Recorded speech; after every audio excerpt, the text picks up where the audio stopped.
ಪ್ರೀತಿಯುಳ್ಳ ದೇವಜನರೇ, ನಿಮ್ಮೆಲ್ಲರಿಗೂ ಯೇಸು ಕ್ರಿಸ್ತನ ಶ್ರೇಷ್ಠವಾದ ನಾಮದಲ್ಲಿ ವಂದನೆಗಳು. ಈ ನೂತನವಾದಂಥ ದಿನದಲ್ಲಿ ನಿಮ್ಮೆಲ್ಲರನ್ನ ನೋಡುವುದರಲ್ಲಿ ನಾನು ಬಹಳ ಸಂತೋಷವುಳ್ಳವನಾಗಿದ್ದೇನೆ. ಶಾಲೋಮ್, ನಿಮಗೆ ಸಮಾಧಾನವಾಗಲಿ. ಈ ದಿನ ದೇವರ ವಾಕ್ಯದ ಧ್ಯಾನಕ್ಕಾಗಿರುವಂಥ ವಿಷಯ ಹೊಟ್ಟೆ ಕಿಚ್ಚು ಪಡಬೇಡ. ಅದಕ್ಕೆ ಆಧಾರವಾಗಿ ಜ್ಞಾನೋಕ್ತಿಗಳು 24:19 ವಚನ, ಕೆಡುಕರ ಮೇಲೆ ಉರಿಗೊಳ್ಳದಿರು, ದುಷ್ಟರನ್ನು ನೋಡಿ ಹೊಟ್ಟೆ ಕಿಚ್ಚು ಪಡಬೇಡ. ಈಗ ಓದಿದ ವಾಕ್ಯ ಭಾಗದಲ್ಲಿ ದೇವರು ಹೇಳುತ್ತಾ ಇದ್ದಾರೆ, ದುಷ್ಟರನ್ನ ನೋಡಿ ಹೊಟ್ಟೆ ಕಿಚ್ಚು ಪಡಬಾರದಂತೆ. ಏನು ಪಡಬಾರ್ದು? ದುಷ್ಟರನ್ನ ನೋಡಿ ಹೊಟ್ಟೆ ಕಿಚ್ಚು ಪಡಬಾರದು.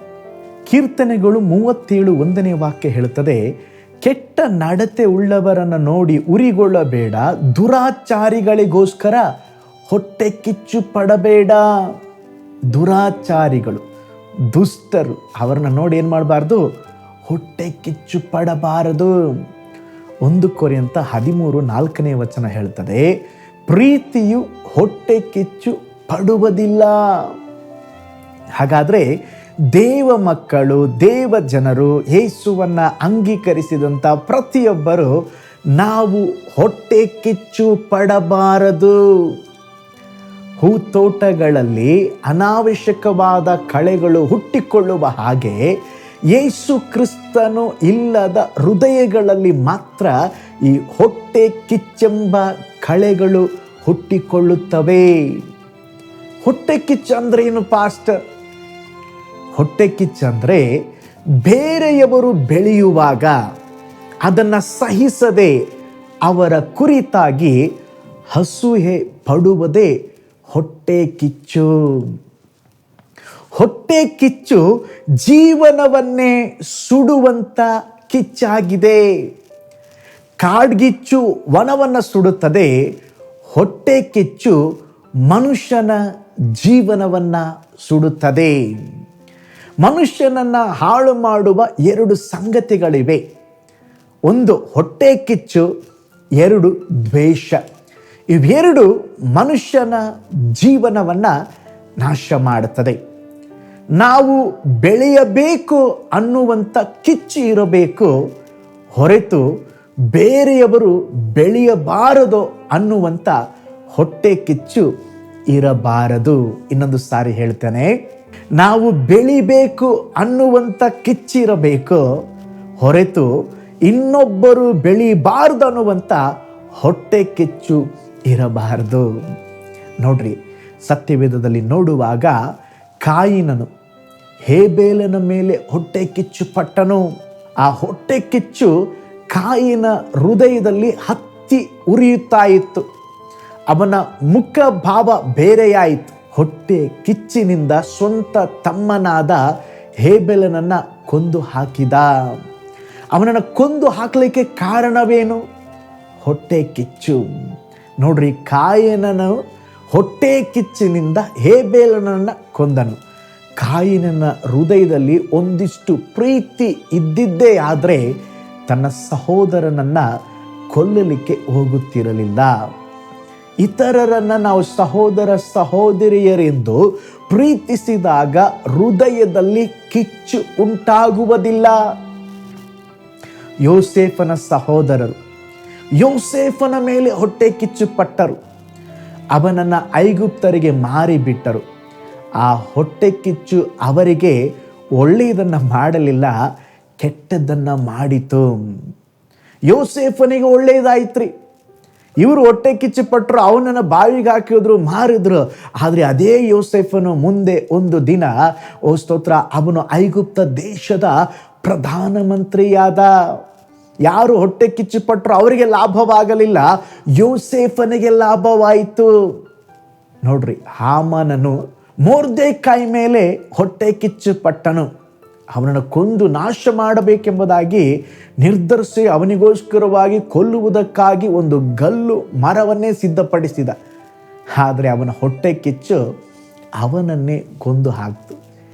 ಯಾವ ಗಲ್ಲು ಮರವನ್ನು ಮೊರ್ದೆಕಾಯಿಗೆ ಮಾಡಿಸಿಟ್ಟಿದ್ದನೋ ಅದೇ ಗಲ್ಲು ಮರದಲ್ಲಿ ಹಾಮನನನ್ನು ತೂಗು ಹಾಕಿದರು. ಪ್ರೀತಿಯುಳ್ಳ ದೇವ ಜನರೇ, ನಮ್ಮ ಜೀವಿತದಲ್ಲಿ ಹೊಟ್ಟೆ ಕಿಚ್ಚು ಬೇಡ.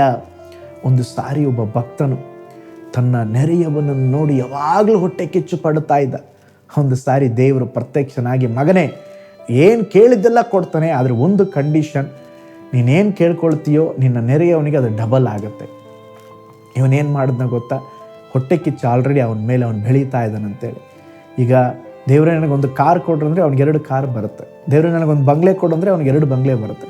ಇವನು ಬಹಳ ಒಂದು ಕುತಂತ್ರದ ತಂತ್ರವನ್ನು ಯೋಚಿಸಿ ದೇವರಿಗೆ ಕೇಳಿದ, ಸ್ವಾಮಿ, ನನಗೆ ಒಂದು ಕಣ್ಣನ್ನು ಕುರುಡಾಗುವಂತೆ ಮಾಡು. ಯಾಕಂದರೆ ಇವನೊಂದು ಕಣ್ಣು ಕುರುಡಾದರೆ ಅವ್ನು 2 ಆಗುತ್ತಲ್ವ. ಹೊಟ್ಟೆ ಕಿಚ್ಚಿನಿಂದ ಕೇಳಿದ್ನಂತೆ. ಇವತ್ತು ಕೂಡ ನೋಡ್ರಿ, ಜನ ಎಂತೆಂಥವರಿದ್ದಾರೆ.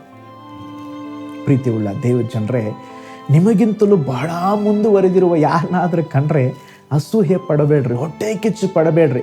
ಮುಂದೆ ಒಂದು ದಿನ ನೀವು ಕೂಡ ಅವರಿದ್ದಂಥ ಪ್ಲೇಸ್ಗೆ, ಅವರು ಯಾವ ಸ್ಥಾನದಲ್ಲಿ ಇದ್ದಾರೋ ಆ ಸ್ಥಳಕ್ಕೆ ದೇವರು ನಡೆಸ್ತಾರೆ.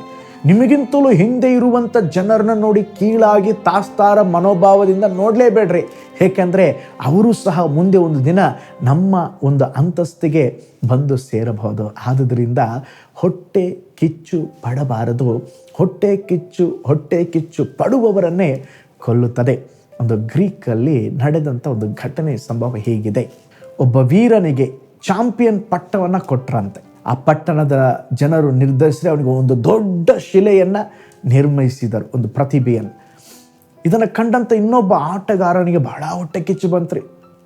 ನನ್ನನ್ನು ಸನ್ಮಾನಿಸಲಿಲ್ಲ, ಅವನನ್ನು ಸನ್ಮಾನಿಸಿದ್ದಾರೆ, ಅವನ ಒಂದು ಇದನ್ನು ಕಟ್ತಾ ಇದ್ದಾರೆ ಎಂಬುದಾಗಿ, ಹೇಗಾದರೂ ಅವನ ಶಿಲೆಯನ್ನು ನಾಶ ಮಾಡಬೇಕೆಂಬುದಾಗಿ ಪ್ರತಿ ರಾತ್ರಿ ಯಾರಿಗೂ ತಿಳಿಯದ ಹಾಗೆ ರಹಸ್ಯವಾಗಿ ಹೋಗಿ ತನ್ನಿಂದ ಆದ ಮಟ್ಟಿಗೆ ಆ ಶಿಲೆಯ ಅಡಿಭಾಗದಿಂದ ಉಳಿಯಿಂದ ಕುಟ್ಟಿ ಮೆಲ್ಲಗೆ ಅದನ್ನು ಕೆಡವುತ್ತಾ ಬಂದ.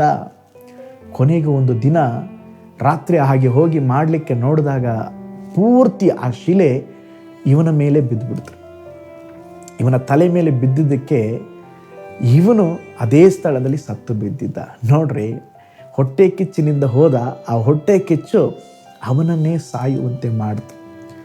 ಹೊಟ್ಟೆ ಕಿಚ್ಚು ಪಡುವವರನ್ನೇ ಕೊಲ್ತದೆ. ಹಾಗಾದರೆ ದೇವ ಮಕ್ಕಳಾದಂಥ ನಾವುಗಳು, ಆಲ್ರೆಡಿ ನಾನು ಹೇಳಿದೆ, ನಾವು ಬೆಳಿಬೇಕನ್ನುವಂಥ ಕಿಚ್ಚಿರಲಿ, ಇನ್ನೊಬ್ಬರು ಬೆಳಿಬಾರ್ದು, ಅವ್ರು ಹಿಂಗಿದ್ದಾರೆ ಎಂಬುದಾಗಿ ಹೊಟ್ಟೆ ಕಿಚ್ಚು ಬೇಡ. ಹೊಟ್ಟೆ ಕಿಚ್ಚು ಬಹಳ ಡೇಂಜರ್. ಇವತ್ತು ನಾವು ದೇವರಿಗೆ ಹೇಳೋಣ, ದೇವರೇ, ನನಗೇನು ಕೊಟ್ಟಿದ್ದೀರೋ ಅದರಲ್ಲಿ ನಾನು ತೃಪ್ತನಾಗ್ತಾನೆ. ಬೇರೆಯವ್ರನ್ನ ನೋಡಿ ಒಂದು ಕಾಲಕ್ಕೂ ನಾನು ಹೊಟ್ಟೆ ಕಿಚ್ಚು ಬಡಬಾರದು ಸ್ವಾಮಿ, ನನಗೆ ಸಹಾಯ ಮಾಡಿರಿ ಎಂಬುದಾಗಿ ನಾವು ಪ್ರಾರ್ಥನೆ ಮಾಡಿಕೊಳ್ಳೋಣ. ಕಣ್ಗಳನ್ನು ಮುಚ್ಚೋಣ, ದೇವರ ಬಳಿ ನಾವು ಕೇಳೋಣ. ಸ್ವಾಮಿ, ಒಂದು ವೇಳೆ ಈ ಹೊಟ್ಟೆ ಕಿಚ್ಚಿನ ಪಾಪ ಅವರಿವ್ರನ್ನ ನೋಡಿ ನನಗೆ ಅಸೂಹೆ ಉಂಟಾಗ್ತಾ ಇದಪ್ಪ, ನನಗಿಂತ ಸ್ಯಾಲ್ರಿ ಜಾಸ್ತಿ ತೊಗೊಂಡವ್ರನ್ನ ನೋಡಿ, ನನಗಿಂತ ಜಾಸ್ತಿ ಬೆಳೆದವ್ರನ್ನ ನೋಡಿ, ನನಗಿಂತ ಚೆನ್ನಾಗಿ ಸೇವೆ ಮಾಡೋರನ್ನ ನೋಡಿ, ದೇವರೇ ನನಗೆ ಹೊಟ್ಟೆ ಕಿಚ್ಚಾಗ್ತಾಗಪ್ಪ, ಇದು ಒಳ್ಳೆಯದಲ್ಲಪ್ಪ, ಇದು ಸೈತಾನನ ಬಂದದ್ದು, ಇದು ನಮ್ಮನ್ನು ಕೊಲ್ತದೆ ಎಂಬುದಾಗಿ ನಾವು ನೋಡಿದೆವು. ದೇವರೇ, ದಯವಿಟ್ಟು ನಮಗೆ ಕೃಪೆಯನ್ನು ಕೊಡ್ರಪ್ಪ, ಈ ಪಾಪದಿಂದ ನಮಗೆ ಬಿಡುಗಡೆ ಕೊಡ್ರಿ ಎಂಬುದಾಗಿ ಬೇಡಿಕೊಳ್ಳ್ರಿ. ನಿಶ್ಚಯವಾಗಿ ದೇವರು ನಿಮಗೆ ಸಹಾಯ ಮಾಡ್ತಾರೆ. ಪ್ರಾರ್ಥನೆ ಮಾಡಿಕೊಳ್ಳೋಣ. ಪರಲೋಕದಲ್ಲಿ ವಾಸ ಮಾಡುವಂಥ ನಮ್ಮ ತಂದೆಯಾದ ದೇವರೇ, ಯೇಸಪ್ಪ, ಈ ಹೊಸ ದಿನಕ್ಕಾಗಿ ಸ್ತೋತ್ರ.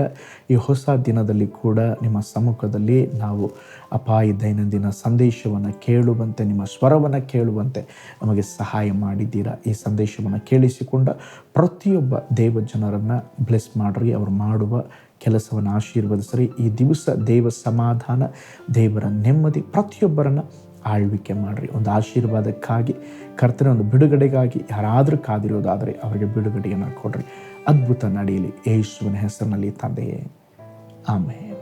Price the lord. ಹಾಗಾದರೆ ಬೆಳಿಬೇಕೆಂಬಂಥ ಕಿಚ್ಚಿರಲಿ, ಹೊಟ್ಟೆ ಕಿಚ್ಚು ಮಾತ್ರ ನಮಗೆ ಬೇಡವೇ ಬೇಡ. ಈ ಆತ್ಮಿಕ ದೈನಂದಿನ ಜ್ಞಾನಗಳು ನಿಮಗೆ ಆಶೀರ್ವಾದಕರವಾಗಿದೆಯಾ? ಹೌದೆಂಬುದಾಗಿ ಹೇಳ್ತಾ ಇದ್ದೀರಾ. ಹಾಗಾದರೆ ಏನು ಮಾಡಿರಿ, ಈ ವಿಡಿಯೋವನ್ನು ಶೇರ್ ಮಾಡಿರಿ, ಲೈಕ್ ಮಾಡಿರಿ, ನಮ್ಮ ಚಾನಲ್ನ ಸಬ್ಸ್ಕ್ರೈಬ್ ಮಾಡುವುದನ್ನು ಮರೆಯಬೇಡ್ರಿ. ನಾಳೆ ದೈನಂದಿನ ಧ್ಯಾನದಲ್ಲಿ ನಾನು ನಿಮ್ಮನ್ನು ಸಂಧಿಸ್ತೇನೆ. ಈ ಸೇವೆಗಾಗಿ ಪ್ರಾರ್ಥಿಸ್ರಿ. ಈ ಸೇವೆಯ ಕುರಿತಾಗಿ ನಿಮ್ಮಲ್ಲಿ ಭಾರ ಉಂಟಾದರೆ ನಿಮ್ಮ ಅತ್ಯಮೂಲ್ಯವಾದ ಕಾಣಿಕೆಗಳನ್ನು ದೇವರ ರಾಜ್ಯಕ್ಕಾಗಿ ಬಿತ್ತಿರಿ. ದೇವರು ನಿಮ್ಮನ್ನು, ನಿಮ್ಮ ಕುಟುಂಬವನ್ನು ಬ್ಲೆಸ್ ಮಾಡಲಿ. ನಾನು ನಿಮ್ಮ ಪ್ರೀತಿಯ ಸೇವಕ pastor Paul Joy. God bless you all.